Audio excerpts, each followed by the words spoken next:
এই বাচ্চাটা ধরি, দেখুন গাইজ, তাকে ধরছি। তো এই বাচ্চাটাও কিন্তু গাইজ অনেক সুন্দর হয়েছে এবং আমার পছন্দের একটি পাইট আসছে। সেই বছর আমার ঘরে মোটামুটি অনেকগুলো কবুতরের পাইট আসে, আমার খুবই ভালো লাগতেছে।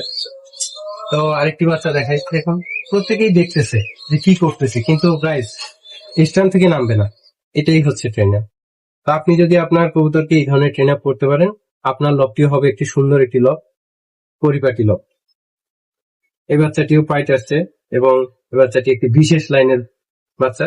অন্য কোনো সময় ওর লাইন সম্পর্কে বিস্তারিত বলবো।